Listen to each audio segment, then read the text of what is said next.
एक गांव में नारायण नाम का एक किसान रहता था। वह प्रतिदिन सूर्योदय से पहले उठकर खेतों की ओर जाता, दिन भर पसीना बहाता और सूर्यास्त के साथ ही घर लौट आता। उसका जीवन सादा था, जो कमाता उसी में संतोष करता और बचे हुए धन से दूसरों की मदद करता था। गांव में उसकी करुणा और सरलता के किस्से मशहूर थे, लेकिन नारायण के जीवन की सबसे बड़ी परीक्षा उसके ही घर में थी। उसकी पत्नी ललिता बाहर से बहुत मधुर स्वभाव वाली प्रतीत होती थी। हर सुबह नारायण को आदरपूर्वक भोजन परोसती, मंदिर में दीप जलाकर उसके लिए मंगल कामना करती और विदा करते हुए मुस्कुरा देती। लेकिन ये सब एक स्वांग था। भीतर से ललिता का हृदय लालच और छल कपट से भरा हुआ था। वह नारायण की सादगी और प्रेम को उसकी कमजोरी समझती थी।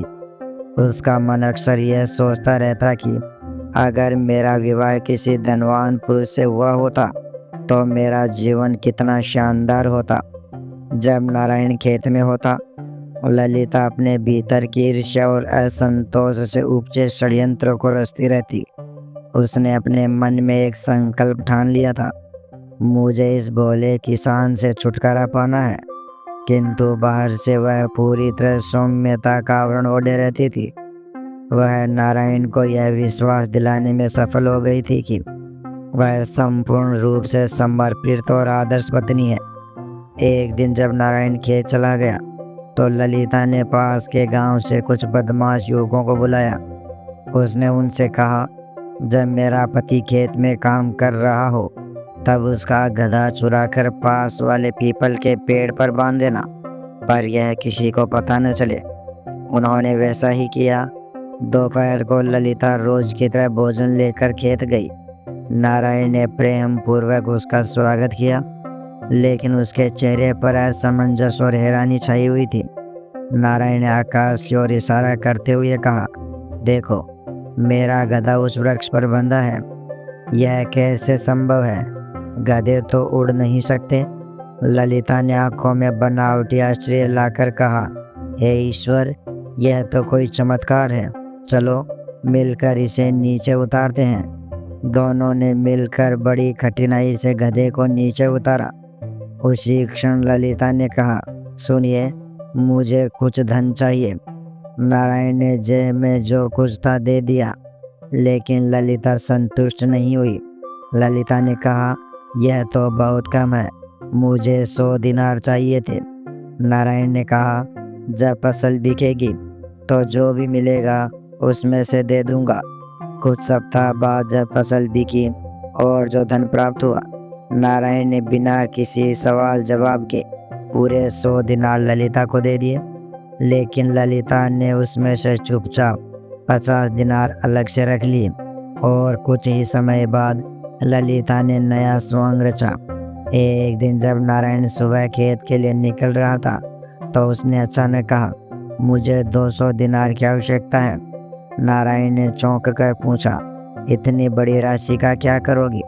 ललिता ने गंभीर सांस लेकर कहा, मेरी बहन बहुत बीमार है, उसे आयुर्वेदिक औषधियों की आवश्यकता है। नारायण ने कहा, ठीक है, दोपहर तक व्यवस्था करता हूँ। ललिता ने न केवल दोपहर का भोजन तैयार किया, बल्कि 3 बड़ी मछलियाँ चुपचाप बोरे में रखकर साथ ले गई। खेत के रास्ते में एक जगह मछलियाँ छुपा दी। खेत पर पहुँचने के बाद जब नारायण काम में लग गया, ललिता ने धीरे से मछलियाँ मिट्टी में गाड़ दी। कुछ देर बाद नारायण जब हल चला रहा था तो एक मछली बाहर निकल आई, फिर दूसरी, फिर तीसरी। वह हैरान रह गया और जोर से पुकारा, ललिता, यहाँ तो खेत से मछलियाँ निकल रही है। ललिता दौड़कर आई और एकदम से जमीन पर बैठ गई। हे भगवान, यह तो आपके पुण्य कर्मों का प्रताप है। शायद भूमि देवी आपसे प्रसन्न है। उसने मछलियाँ समेटी और कहा, मैं इन्हें शाम को पकाऊंगी और वो 200 दिनार की व्यवस्था भी करनी है आपको। नारायण ने अपनी बकरी बेच दी, गहने गिरवी रखे और बड़ी कठिनाई से 200 दिनार का प्रबंध कर लिया। अगले कुछ दिनों में ललिता का व्यवहार बदलने लगा। अब वह ना सुबह नारायण के लिए नाश्ता बनाती, ना प्रेम से विदा करती। नारायण ने कई दिन तक कुछ नहीं कहा, मगर जब बात बढ़ने लगी तो उसने एक शाम ललिता से पूछा, क्या बात है ललिता, तुम कुछ बदली बदली सी लग रही हो। ललिता ने लंबी सांस ली और फिर बोली, अगर आप मेरी खुशी चाहते हैं तो मुझे तलाक दे दीजिए। यह शब्द नारायण के लिए वज्रपात जैसे थे। उसे लगा जैसे उसका अपना धर्म, प्रेम और विश्वास धराशायी हो गया हो। वह अवाक रह गया, लेकिन कुछ नहीं बोला। अगले दिन फिर वही बात, फिर अगला दिन, यहाँ तक कि बात पंचायत तक पहुँच गई। गांव की चौपाल पर उस दिन असामान्य भीड़ थी। पीपल के नीचे चबूतरे पर बुजुर्ग बैठे थे, पास में स्त्रियां कान लगाए खड़ी थी।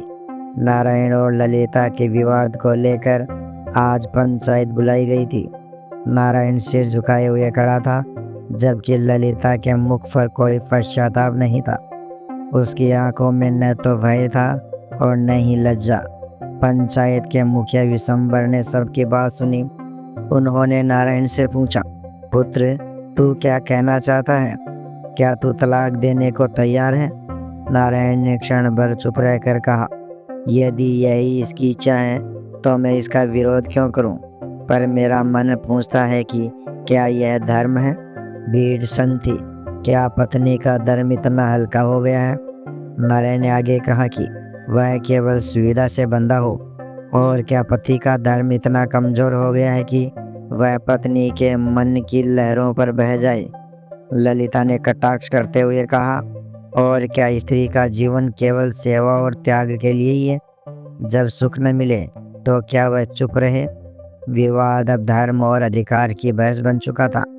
विशंबर ने कहा, सत्य और असत्य में निर्णय करने से पहले हमें पूर्ण सत्य जानना होगा। पंचायत को यह जानने का अधिकार है कि असली कारण क्या है।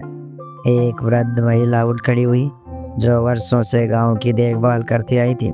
उन्होंने कहा, मैंने ललिता को कई बार गांव के ठाकुर कमलनाथ के साथ अकेले में देखा है, कभी मंदिर के पीछे तो कभी बाग में। और जब उसकी बहन की बीमारी का बहाना बनाया गया था, उस दिन वह ठाकुर के रथ में बैठकर बाहर गई थी। गांव में खानाफूसी शुरू हो गई। ललिता का चेहरा सख्त हो गया, पर उसने कुछ नहीं कहा। अब नारायण ने पहली बार सबके सामने सिर उठाकर कहा, मैंने सब देखा था, पर मैं यह जानने की प्रतीक्षा कर रहा था कि क्या यह मोह खुद टूटेगा। मैंने जीवन भर सत्य को ही आराध्य माना है, और जब जीवन में ही छल हो तो धर्म का क्या मोल। ललिता ने अब चुप्पी तोड़ते हुए कहा, हाँ, मैंने छल किया, क्योंकि मुझे यह जीवन मंजूर नहीं था। मुझे भव्यता चाहिए थी, और यह आदमी केवल खेत, मिट्टी और पशु पक्षियों से प्रेम करता था। सन्नाटा छा गया।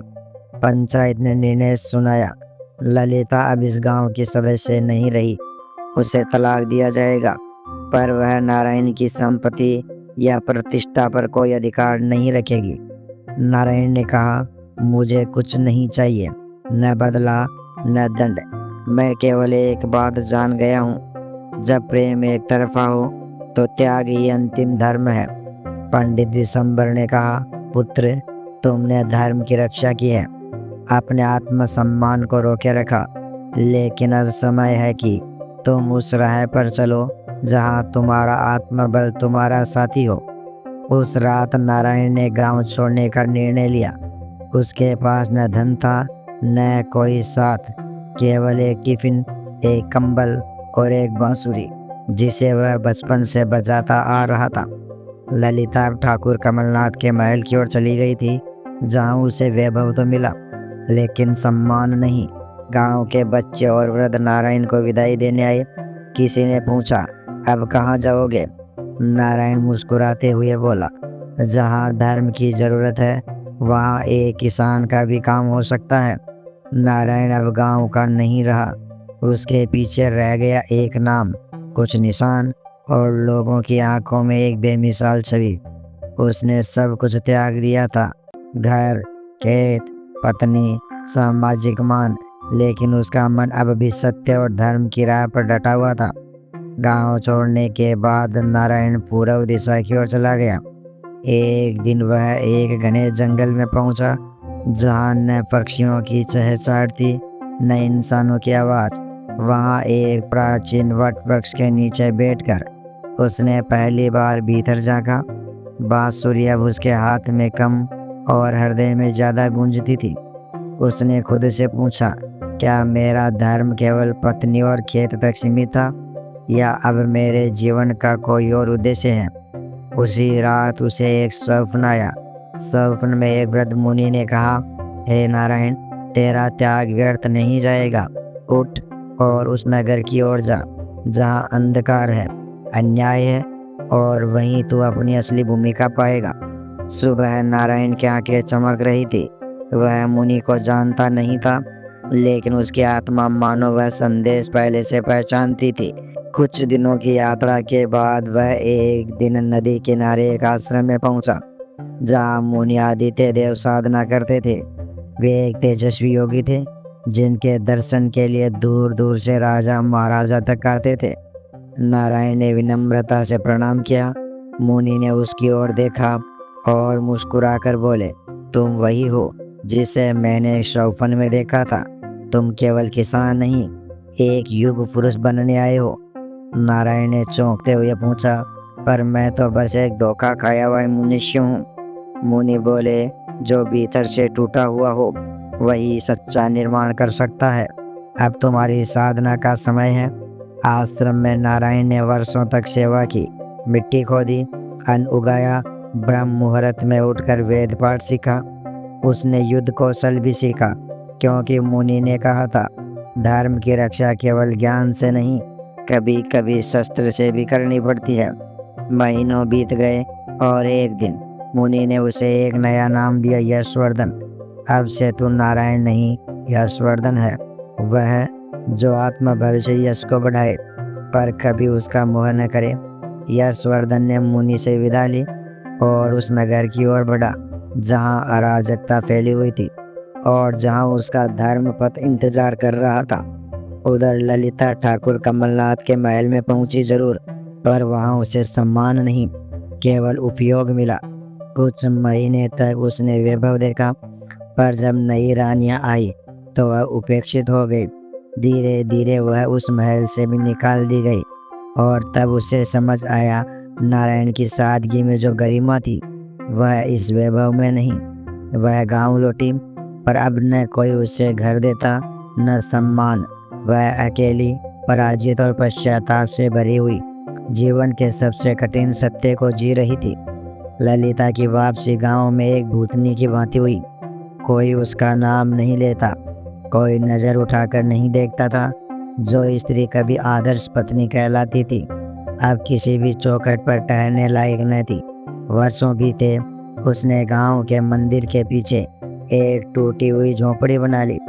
उधर यशवर्धन, जो कभी नारायण था, रोहतकपुर पहुंच गया। वह नगर अब नगर नहीं, एक डरावना अड्डा बन चुका था। वहाँ राजा नाम मात्र का था, वास्तविक सत्ता भ्रष्ट मंत्री वीरभद्र और उसके सेनापति भानुकांत के हाथ में थी। न्याय बिकता था, सत्य डर से दबी आवाज में बोलता था, और धर्म केवल ग्रंथों तक सीमित था। यशवर्धन ने वहाँ सबसे पहले वही किया जो उसने जीवन भर किया था। उसने नगर के बाहर एक बंजर जमीन को जोतना शुरू किया। वहाँ एक छोटी सी कुटिया बनाई और एक बार फिर हल चलाया। लेकिन अब वह केवल किसान नहीं था, वह एक प्रतीक बन चुका था। धीरे धीरे नगरवासी उसके पास आने लगे, कभी अन्न के लिए, कभी रोगों के इलाज के लिए, कभी केवल एक सच्चे शब्द के लिए। यशवर्धन ने किसी को भी निराश नहीं किया। एक दिन एक वृद्ध ब्राह्मण रोते हुए उसकी कुटिया पर आया। मंत्री वीरभद्र ने मेरी बेटी को अपने महल में बुलाया है, वह धर्म का अपमान करना चाहता है। यशवर्धन का चेहरा शांत रहा, लेकिन उसकी आंखों में वह ज्योति थी जो न्याय के विरुद्ध उठने वाली अग्नि की पूर्व चेतावनी होती है। उस रात यशवर्धन पहली बार नगर के महल में गया, बिना किसी हथियार के।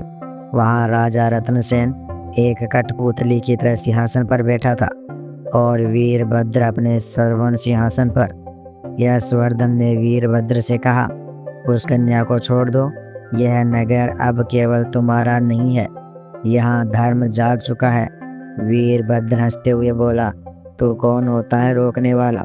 यशवर्धन बोला, मैं वही हूँ जिसे दुनिया ने छोड़ दिया था पर धर्म ने अपनाया है। उसके बाद की रातें भयावह थी। नगर में संघर्ष शुरू हो गया। यशवर्धन ने नगर के युवकों को संगठित किया, उन्हें न्याय, ज्ञान और साहस की दीक्षा दी।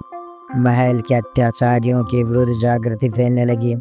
लोग कहते, जो कभी हल चलाता था अब अन्याय की दीवारें तोड़ रहा है। महीनों के संघर्ष के बाद वीरभद्र को पराजित कर दिया गया।